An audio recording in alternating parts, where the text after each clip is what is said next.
the exciting thing for me is realizing that nothing needs to be proven false before what I believe right now is true, right? I don't have to prove to you that something is false in order to show you or to tell you that we are connected with God, and God is, we have this oneness with God, and therefore we have this oneness with one another.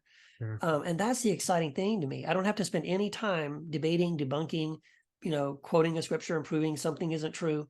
I can just say, this is reality. This is the truth. Yeah. And because it's true, here's what we should do. Here's how we Yeah. live it out. Here's how we walk it out. Whispers in my head, what you gonna do?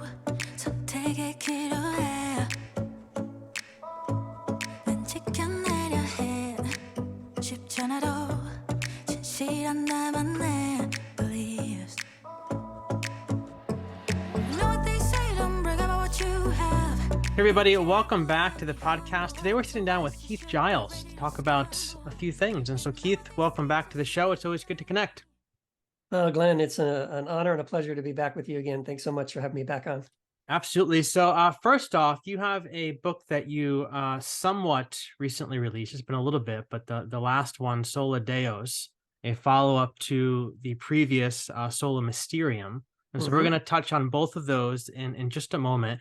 But then beyond that, I really want to pick your brain about what's currently going on in your journey, your faith evolution, whatever it is that we want to call it, based upon a video that you posted to Facebook last week, I think it was. Yeah. And you called it a recent epiphany about my purpose and my future. And so we have some ground to cover. I don't know what kind of weeds we're going to get into, Keith, but I brought my coffee, so I'm ready to go. Yeah, okay, I got mine too. Absolutely. So you're probably best known, I would say, for your Jesus series, right? Where you go like book by book and you like literally dismantle pieces of more like pop evangelical theology that can oftentimes be harmful. I know it's harmed me in a lot of ways. It could be toxic. It can be very unchristlike, right? Eternal conscious torment, the rapture, Christian nationalism, like all these different things. Yeah. And then, like we said, you released these other two very different books, Sola Mysterium and Sola Deus. And so my question to kind of kick it off is, and we'll get to your current place in your journey in a minute, but can you take us through this progression of thinking from the land of like Jesus to the land of all things Sola? Because it's one thing like for me to read this progression and see it kind of play out in the books. I think it's a very beautiful evolution. But can you bring us like behind the scenes and talk to us about the everyday life of Keith Giles? Like what was going on in your heart, in your mind, as this clear shift, I think, in your writing was happening? Yeah, and it really was exactly like you just described. It was I had finished the Jesus Son series, and each of those books, as I was writing them and researching them, and this was based on, it was a reflection of things I was going through myself at the time, right? Or things I was wrestling with, or things I needed answers to.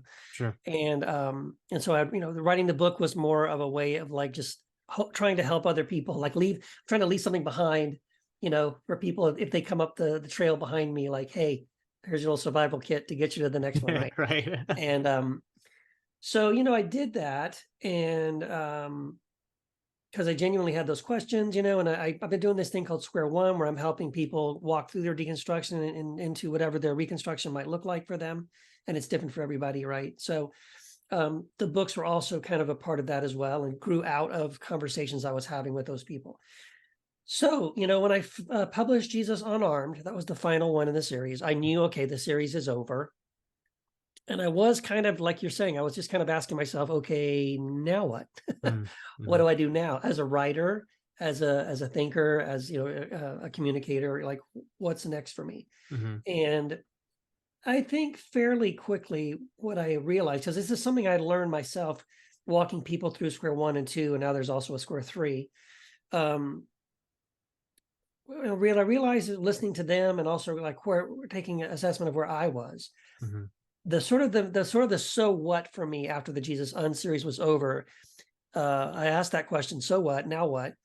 And the answer was sort of like to just kind of let go of all of those things. Like I could finally walk away from it. I could leave those. I really could, or sort of set those down and move on.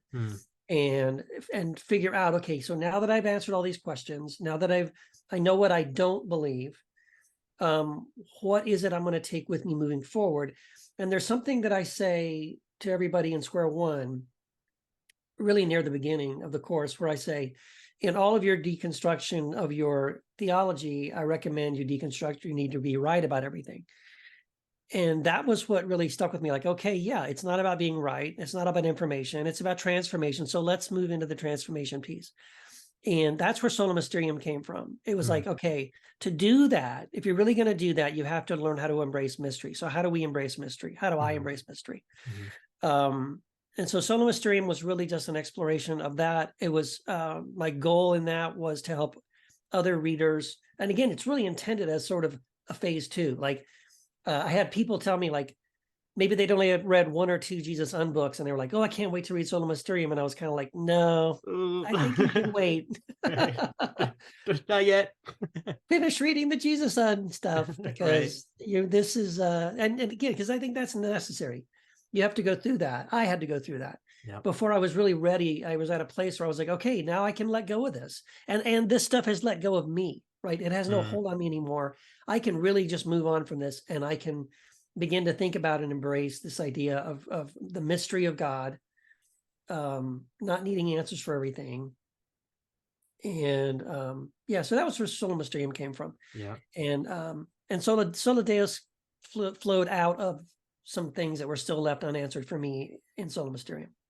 So what is the, like, when you get the Sola Deus, what is going on in that book that's a step ahead of Sola Mysterium? Like, what's the next level? Yeah. And again, this may not be the next step for everybody. This is just where I was at, right? So yeah, I was all in on Sola Mysterium. I still am. I think that. Did that one get you canceled in some circles too? Did people yes, get a little upset? It really did. And I'm trying to be. So far I've not divulged the names of the people, but there was someone. If I said the name, these readers, your listeners, I'm sorry, your listeners would definitely know who I'm talking about. Yeah. But I understand why. Like there was one person initially, and then a couple others after that, and what I realized was the reason. So these are people that were, and they're still my friends, right? So I want to make sure that's clear too. We haven't broken fellowship or anything. But I think the reason why some of my progressive Christian friends couldn't endorse my books from starting with Sola Mysterium was because I'm challenging something in Sola Mysterium, or I'm championing something in Sola Mysterium that it does cross a line for them that they can't go beyond. And I had to figure that out. Like, why was that? What's going on? And I thought these people were on my team. I thought we were all tracking together. And all of a sudden it's like, they put the brakes on and like, nope, Keith, I can't go with you there. And I think it's because the specific people that couldn't endorse me or wouldn't endorse me, or flat out warned me not to write that book and not to publish that book. They were all, and this is going to give you a clue, I guess. They're all sort of pastors of progressive churches, or in some capacity, they are still part of. They're in positions where what they're trying to do is sort of keep everybody in Christendom, right? They want to keep everybody as a Christian. No, being a Christian is a good thing. Let's just don't listen to the crazies over there. It's progressive. It's let's deconstruct some things, but you know what? The Bible is still the Word of God, and Jesus is still, the second person of the Trinity. And don't leave the church. You got to stay in the church. It's really important to stay inside this Christian, organization and that kind of thing. And that's okay, if that's what they're doing, and if that's what they believe, they need to do. But I'm not connected to any church anymore. I'm not a pastor of anything. And so I'm just really not, I'm not a gatekeeper for Christianity. I'm not an apologist for Christianity. I'm certainly not someone who says that, no, you got to keep reading the Bible. And, because in Sola Mysterium, what I suggested, and these are specific things that they objected to. So I knew I was on the right track with that guess. What was it when I said things that, like when I quoted Black Elk or Rumi or Socrates or the Gospel of Thomas, when I suggested that truth was, yes, you could find truth in Christianity, you could find truth in Paul and in Jesus and in the Gospels, yes. But I sort of expanded the scope of that, and I said, Yeah. but you could also find truth. And I quoted, in the book, I said, here's some beautiful truth from Buddha. Here's some beautiful truth from Rumi. Here's some beautiful truth from the Gospel of Thomas. Here's some beautiful truth from the Book of the Dead, from the Egyptian Book of the Dead. And that made people nervous. You know what I mean? I was like, whoa, don't tell people that. Don't tell people that they can move outside of Christianity to find wisdom and truth and, and things like that. So I think that was the reason why. Yeah. I shouldn't say I think. I'm pretty sure You're that's the pretty reason. spot on. That was probably the reason Yeah. why. Yeah. And I think, I mean, and tell me what you think about this, because you and I are in like a similar Yeah. path, exploring similar things. And what I found is that, like, I got a lot of those warnings too. Like, I had Yeah. people come in my DM, especially like professors from seminary, like, you're getting into some really dangerous territory. But I noticed that those messages started to come because it was like I was rethinking. I was free to rethink in their eyes some of the orthodox principles. Like, you're free to rethink Yeah. hell, you're free to rethink atonement, you're free to rethink. But when you start flat out rejecting these things and then kind of going into another direction, that's when all the alarms went off. But what I found is that the deeper that I went into the history of Christianity, the wider I found that the road was, right? Like, you look at Yes. like the Gnostic traditions, you look at all these traditions that got lost, like a lot of the things that you talk about in Sola Mysterium, you can find traces of those things in like the Yes. Nag Hammadi scriptures and the scriptures that were close to these first, second century people that got Mm-hmm. lost along the way. And like Bart Ehrman says that like the Orthodox tradition that's great, but that was just one of the roads that there was back then, but they're the ones that won. And so they're Yes. the voice that's the loudest, but that doesn't discount the fact that there were other people who Mm-hmm. were exploring these very similar things that you talk about in both of those books. Yeah. No, and exactly. And I think the book and the person that really helped me see exactly what you just said, because that is exactly right. There were Christianities, Yep. plural. Yep. It was Elaine Pagels has a book called Beyond Belief. Yeah. Holy cow! When I Right read there on that my book, shelf. Yeah. yeah, I got it. Mine's back here. Yep. When I read that book, what I'm so grateful for her in that book was she pointed out to me this power struggle that happened pretty early on between Irenaeus and the followers of Valentinus. And as I was reading it, a couple things happened. One was I noticed that the way Irenaeus and his followers, which we call the proto-Orthodox, the way they were critiquing and attacking and condemning and canceling people like Valentinus and his followers and his teachings was very similar to the way John MacArthur wanted to cancel Rob Bell. It was like you could just change the names, and it was like the script was the same. Farewell, Valentinus. Yeah. And I realized I was like, dude, if I lived back then, I would definitely been on Team Valentinus. I would have been like, no, because it's way more mystical. It's way more like, hey, God is a mystery. And like, that's one of the things they're all about is God is beyond knowing, God is the great mystery.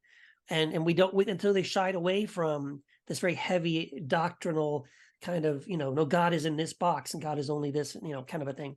Yeah. And so, I was like, yeah. And then I think to your point too, like when you go back to the early church, you notice that they were reading way more material. I mean, Paul quotes, Greek poets. We see him in Acts and in his letters. He is quoting other texts. And in fact, I strongly believe, I have a book on the Gospel of Thomas coming out next year, and volume 1, it's part 1. But I strongly believe that there is a passage, I think it's in 1 Corinthians. It is, yeah. It's a passage in 1 Corinthians where I would bet money that Paul is quoting Thomas. When you read the passage, the footnote in my study Bible points it to a verse in Isaiah. But when you read the verse in Isaiah, it is not even close to that. But when you read this passage of the saying from Thomas, it's almost verbatim. And what's funny is when Paul quotes it, he says, it is written, as if he is quoting scripture. Interesting. And then he quotes this saying from Thomas. So I think Paul was aware of that text, and I think he was definitely aware of Valentinus and his teachings, because it's, I should flip it around, because he came before Valentinus. I think this is where Valentinus got these ideas. Yeah. Because Valentinus is, was it Theodos, I think was his name, I was think so. the mentor for Valentinus, and Theodos was a disciple of Paul. Yeah. So it to me, it tracks that this is where this came from. Yeah. Paul was teaching this kind of stuff, which is, I guess we should go on and say it. The main thing that Paul was teaching was this idea of divine unity, or the illusion of separation, that there is no separation between us and God, and therefore no separation between humanity. That we have a oneness, a divine oneness that we share. Hmm. I think that came from Paul. I think it's reflected in Colossians and Ephesians, which I don't think Paul wrote, but I do think one of his disciples did.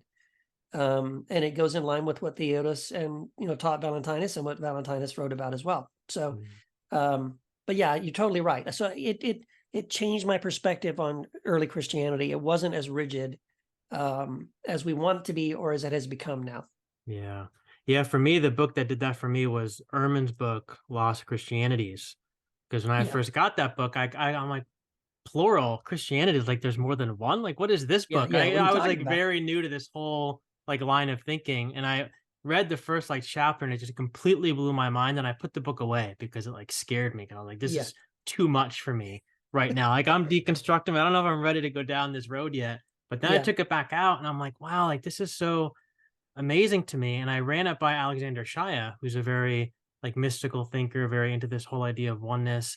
And he said to me, he said, you got to understand that like you grew up in a world. He said he didn't grow up in this world. He's like, you grew up in a world that was very, very narrow in terms of like the evangelical, fundamentalist, conservative stream of thinking. He said, you were told like that's the only way to believe. He said, you got to realize that like the roots of your faith are so wide and so yes, deep. He's like, it's crazy. And that made me feel so good, because so many people are telling me like, you can't be a Christian anymore. Like, you can't call yourself a Christian if you're going to deny the yeah, atonement, or you're going to deny hell, or whatever it is.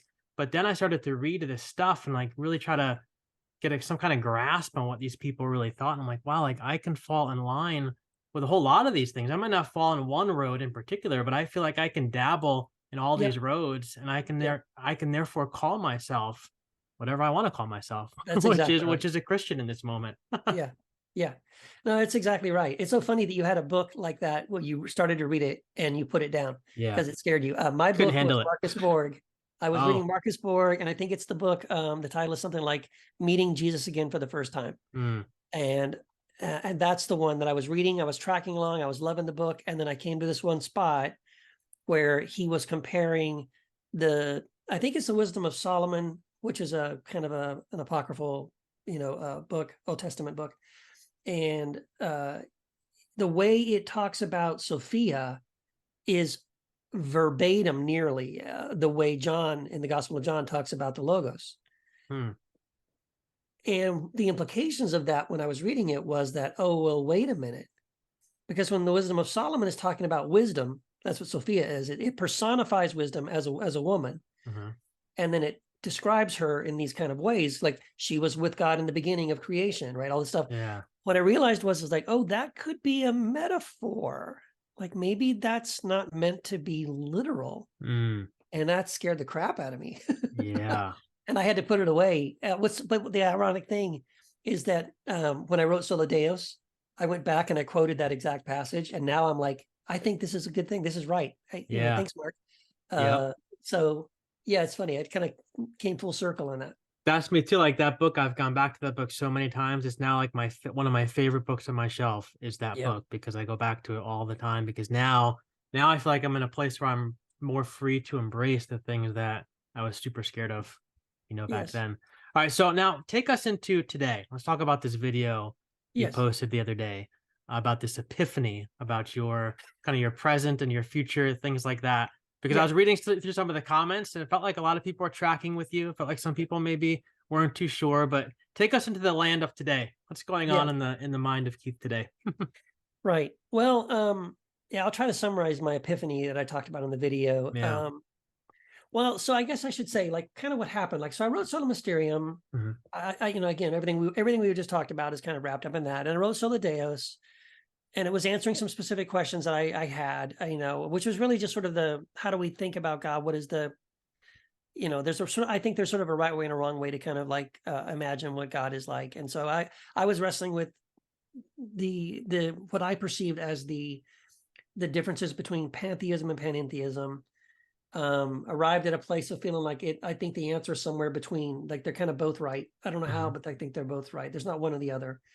But again, it's still a mystery. But, Can you quickly summarize what those two things are for people that might not know? Sure. Yeah. So pantheism is the view that God is everything. Everything is God. Yeah. Which tends to make you think of God as an impersonal sort of a force. Yeah. And then there's panentheism. Richard Rohr is probably the most prominent thinker, you know, proponent of this view. Panentheism is the view that God is in all things, but God is not all things. So God is still a being who exists apart from creation, but definitely is, he would say, sort of incarnated in all creation at the same time. Yeah. And so I embraced panentheism. I really did. I love Richard Rohr. And then, but the more I thought about it, I was like, well, where's the line between panentheism and pantheism? At what point does, you know, one end and the other begin? And what are the real markers there between the distinctions there?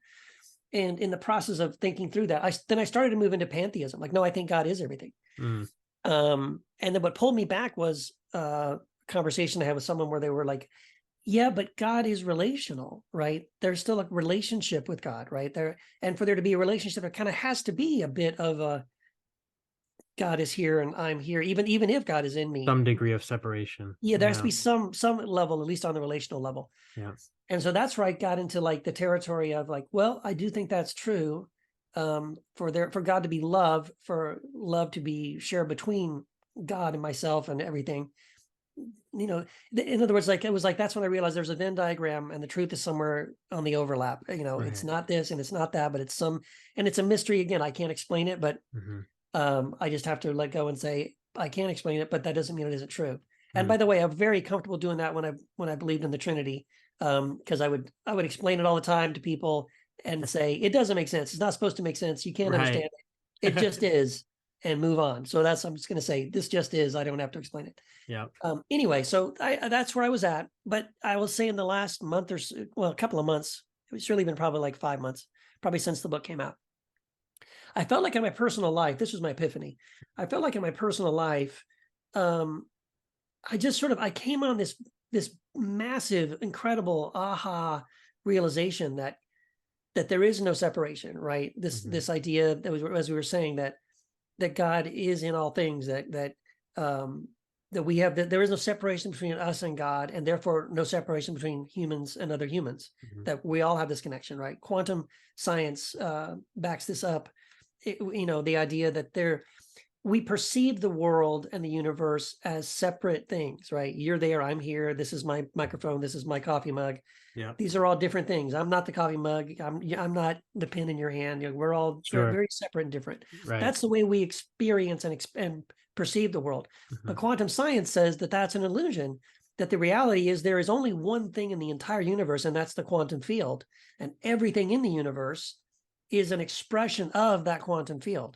And that really is just sort of a scientific way of affirming what the mystics have been saying, what Thomas was saying, you know, what all this kind of stuff.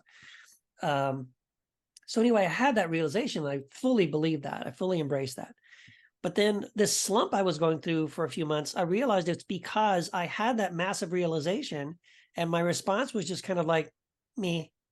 Like, wait a minute, how can I get this? Right. Because I think it's so revolutionary. In fact, so as I was sitting on my couch last week, you know, thinking about this, I got up early in the morning. I was just sitting alone in the dark and was just like, why am I in this slump, right?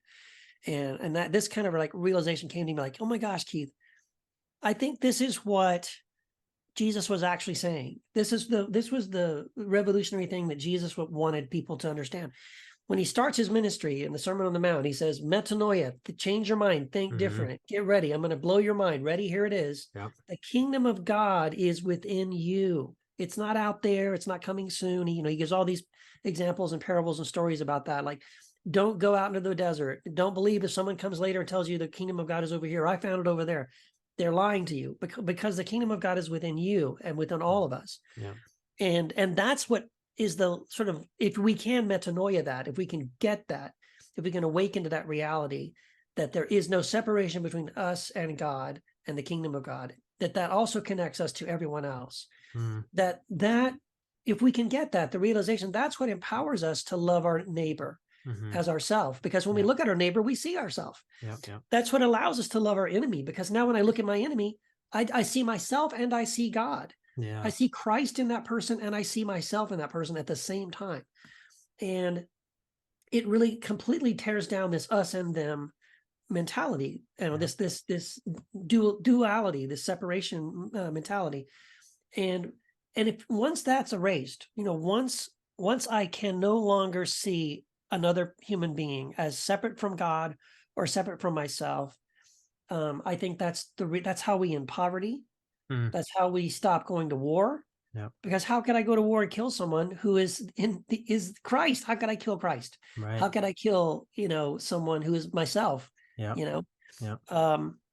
And so the epiphany was that I felt like that the slump I was in was that I just said this before we hit record. Yeah. I was very, very busy, but I wasn't productive. Mm. And what I mean is I wasn't productive in the sense of finding ways to share that truth and that message with people, because Yeah. I do believe it's the answer. I do believe this is what Jesus was all about. Yeah. And I do believe that humanity needs to get this if we're ever going to move beyond this point. Yeah. We have to sort of raise the level of consciousness that humans are in right now. Yep. To the point where we get this. And I talk about this in Sola Deus. There's something called spiral dynamics. And it's a wonderful, I just recommend read the book because I'll explain it much better in the book. But in a nutshell, spiral dynamics is this idea that, it's based on, the studies that have been done, and you can look at human history. You can go back to like the Stone Age and look at the conscious level, the behaviors that go along with the conscious level that people are in, humanity has been in through the Bronze Age, the Iron Age, the Renaissance, the Jesus people movement, or the hippie movement in the 60s, the Green movement, right?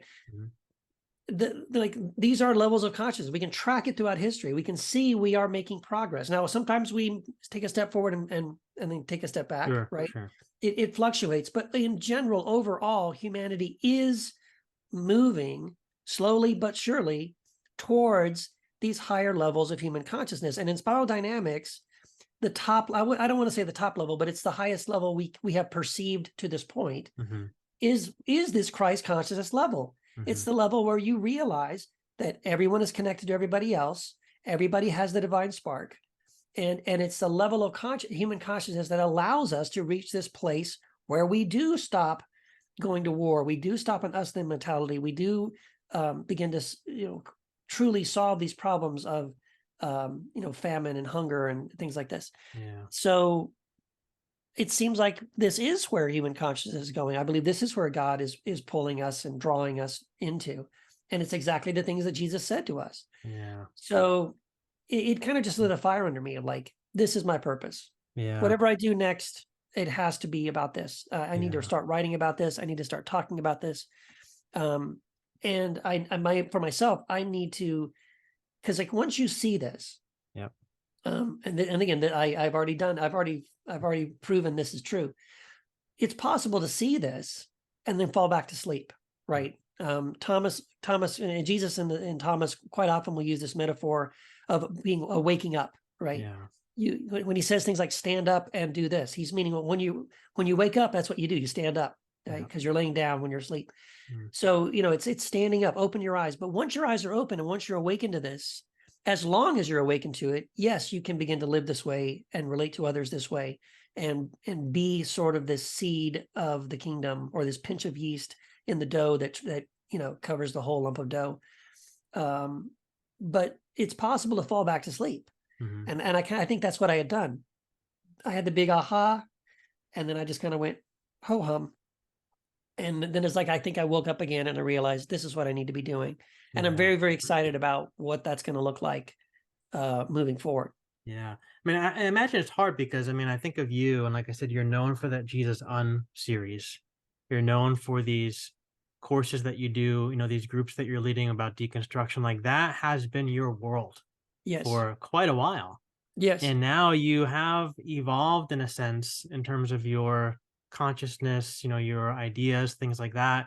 And now to take that and either weave it into what you're doing now, or kind of pluck yourself out here and put yourself like a foot over here and you have a foot over there. Like that's a difficult thing to do. Like, I for me, like I think of myself like where I'm at, it's just my podcast and it just evolves with me because this is Sure. my journey. This is my story. If people want to Yeah. hop on board and come along, great. If not, there's other podcasts out there to listen to. If you still want to do, some of that other stuff, that's fine. But I imagine for you, that's a difficult thing to grapple with is I have these new ideas, but I've already established this place. What am I going to do with this? Right.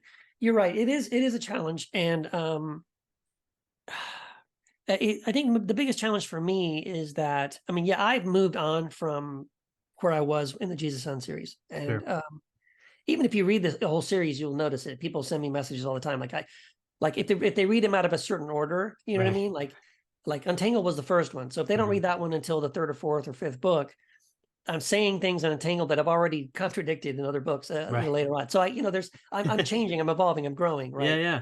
Even You're within like Paul. the Jesus yeah, exactly, just like Paul. Right. So even within the Jesus Son series, that's happening.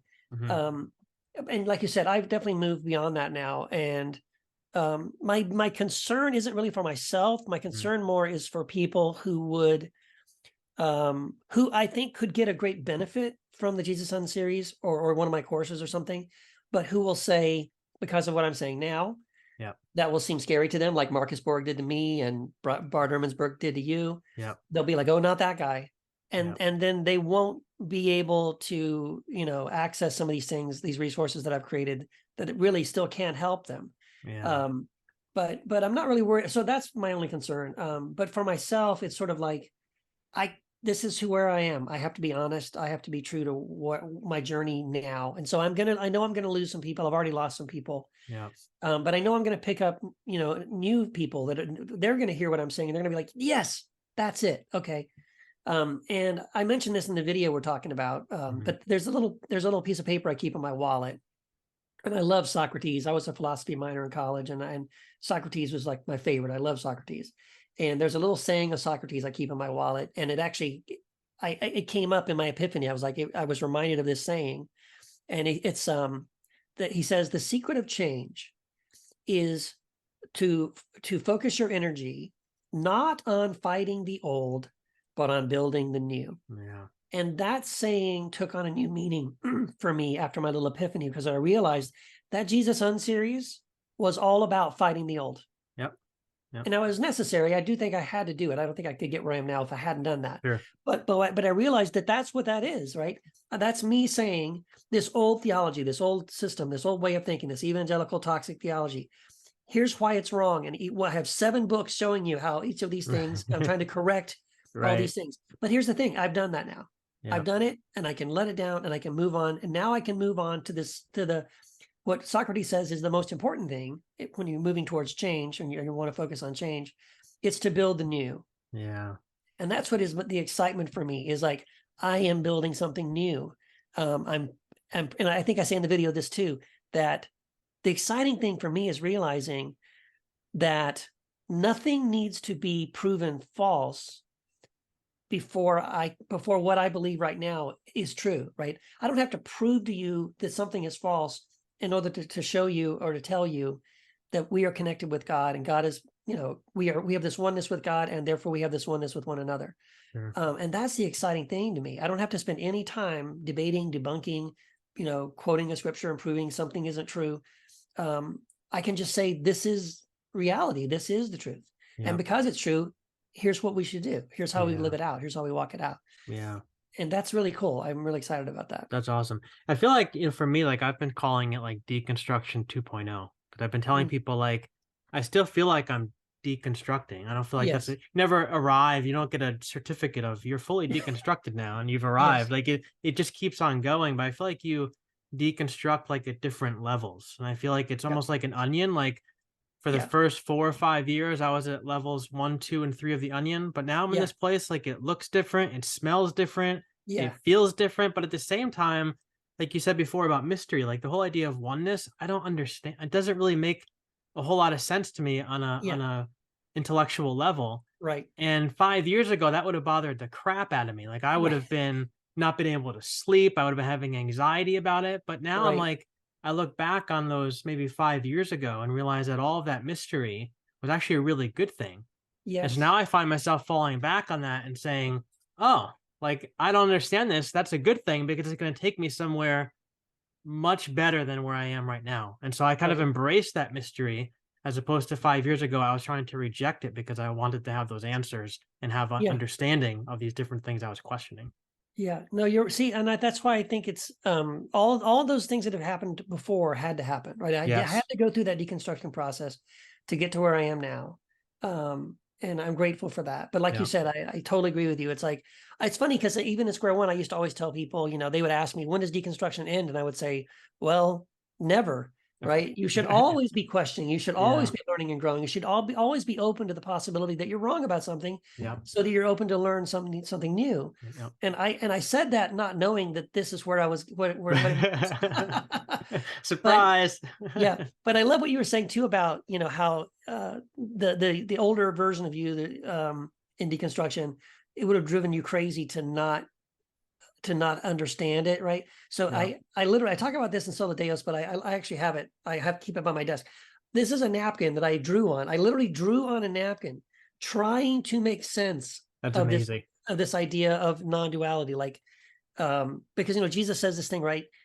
He says in John, in that day, meaning not now, but someday soon, he tells his disciples, you're gonna get this one day, not right now, but trust me, it's gonna happen. In that day, you will realize that I'm in the Father, Yeah. and you are in me, and I'm in you. Yeah. So I was trying to draw that out. How is that possible, right? And what I realize now is, I think what Jesus was saying, I always read that as Jesus talking only about himself. This is something that's true only for me. And I want to tell you something about me. But what I think Jesus was saying, that's the part at the beginning, in that day you will know, meaning you will know. You're going to Yeah. realize yourself. You're going to be able to say exactly what Jesus is saying right there. You're going to say, I'm in the Father, and Glenn, you're in me, and Yeah. I'm in you. Yeah. That's the epiphany. That's the, oh my gosh. Yeah. And again, first you get that. First you like, oh, wow. And then, then the next part is you're drawing on a napkin. You're trying to make sense of it. How can it's like some Russian nesting dolls, but that breaks apart immediately. Like, no, you can't put one in the other one and the other one's still in the previous one. Like, it doesn't make any sense. Right. So there is a level of mystery to it. You have to say, well, but I know it's true, right? I believe it's true. I think Jesus was telling us the truth. Yeah.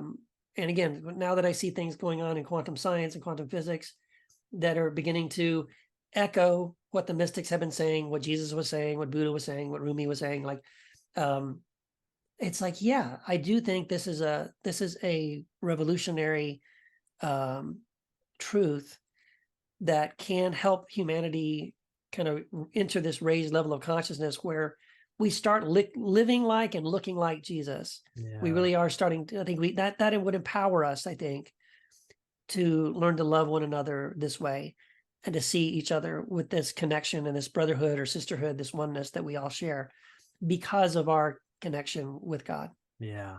So I'm really excited because I knew that our conversation was going to go down this road. I just had the inkling that we were going to get to these ideas, obviously. But I'm reading this book that I just got the other day. It's called A Return to Love. And I know you know about it because we talked about it on Facebook.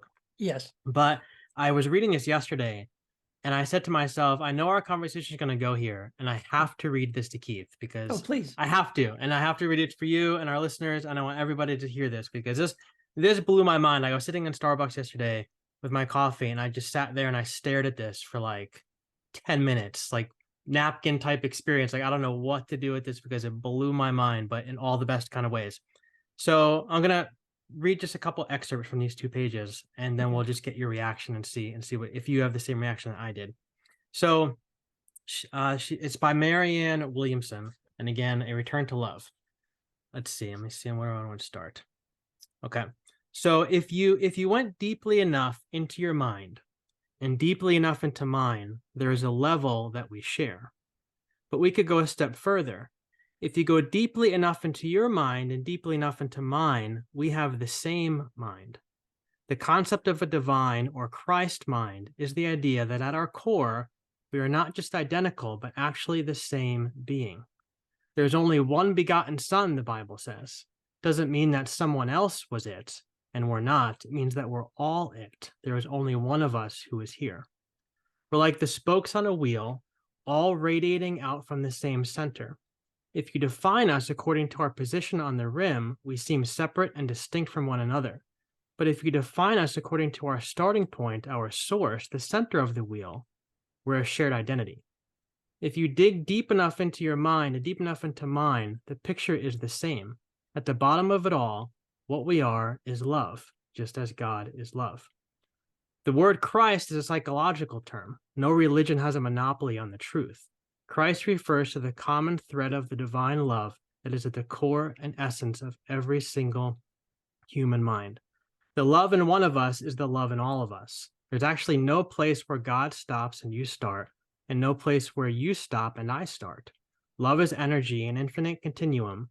Your mind extends into mine and into everyone else's. It doesn't stay enclosed within your own body. Selah. Wow. What do you even say after that? I mean, Yeah. I just stared at that page for the Yeah, longest time because it was, you said before about like once you see something, you can't unsee it. that's And I right. felt like I was having these flash bulbs of like Yeah, things that Paul said, things that were yeah, written in like the Gospel of John, even things from like the book of Revelation about all these different, I'm like, oh my goodness, like I can see all of these things that I once understood in one way, yeah, perhaps having an entirely different meaning than I ever imagined that they could. And I don't know what to do with that. yes. And that's why I sat in Starbucks thinking, I have to share this with Keith. Yeah, yeah. I need to get a copy of that book. Yeah. But no, see, as you were reading what I wrote down some things because it was like, yes, like this is what, some call it Christ consciousness. Carl Jung called it the shared consciousness, right? That I talk in Sola Mysterium about this thing called idea space, Yep. Which is a fascinating concept about this is the reason why we can track this throughout history. Multiple people have had the same discovery at the same time. Like 2 or 3 people, separated by thousands of miles across the globe at the same time will discover the same thing with no connection to each other. Like we're talking back in the 1600s before there was, even telephone or Yep. radio, Yep. so no communication between them. But how do they all come up with the same discovery, the same idea at the same time? Because it is a shared consciousness, right? And so, yeah, the way I talk about it, I think I talk about it in Sola Mysterium, but I probably mention it in Sola Deus as well. Yeah, I know for sure I talk about it in Sola Mysterium. The way I try to explain that exact thing that she's talking about is this idea, like, so let's say there was a huge bonfire, right? We had a big bonfire, and there's say 100 of us standing around the bonfire, and we each have a little candle. Yep. And one by one, we go up and we stick our candle in the flame, and now we light our candle. So when we all finish, you would look around and say, wow, there's 100 candles, there's 100 flames, and they all look like separate flames, right? The one you're holding is flickering a little differently than mine, and I can count them. I can see they're all separate. They're not, but the reality is all fire is the same fire. It all came from that source, right? And you could have 100 billion candles, and you could light every one of them, and guess what? That bonfire would not start shrinking. It wouldn't. Yep. You're not taking fire out of it when you light that candle, right? Like, oh, it's going down. We have less than we had before. Yeah. No, you have just as much as before, right? Yeah. It'll go exponentially forever. And I think to me, that's the way to understand that. Like the spark, the fire, the essence of the divine that we all have, it comes from that same source. Yeah. And from a certain perspective, it can look like, oh, you have a different one than I do. But the reality is it's all the same fire. It all came out of that same fire, the same source. Yeah. And there's no difference between it. And it's that I want to say too, like if anybody's ever, and I highly recommend it, Baxter Kruger has an excellent thing. He's really onto this now. It's called The Mediation of Christ. He made it available as a free PDF. You can go to his website and download it for free. And Baxter does a wonderful job from a Christian perspective of of kind of blowing people's minds. If you read it through, he's really does a wonderful job on helping Christians understand your oneness with Christ, Yeah. right? What it means for you to have oneness with Christ. And I think it's fantastic and amazing, and everyone should read it if you're curious about this concept as a Christian. But to me, that's like one half of it's one side of the coin, but it's not both sides of the coin. I think once you really get it, the way Baxter is explaining it to you, oh my gosh, I have this incredible, inseparable connection to Christ. Wow. But then I think you have to stop and make another realization. If I have this incredible oneness with Christ where you can't tell where I end and Christ begins, so do you. And so what does that mean? So that means you're in here with me, right? I have a connection with you, because if your connection with Christ is so much that you can't tell where you end and Christ begins, then, but that's the same with me. Yeah. Then there's a connection between us, and he doesn't go all that way. I mean, he hasn't yet that I know of. But to me, it's like, I think he's a great entry point into what we're talking about, right? I think if you're a Christian and you're wrestling with this, go read Baxter Kruger. He'll use scriptures. He'll use, amazing. It's fantastic. To me, that's the first step. But I think once you really begin to get it and follow it through to its natural conclusion, you can't help but realize, if this is true, that I have this incredible oneness with Christ, then everyone else does too. Yeah. And now what do I do with that? And I think that is really what Jesus was trying to get us to see. Yeah, it's funny.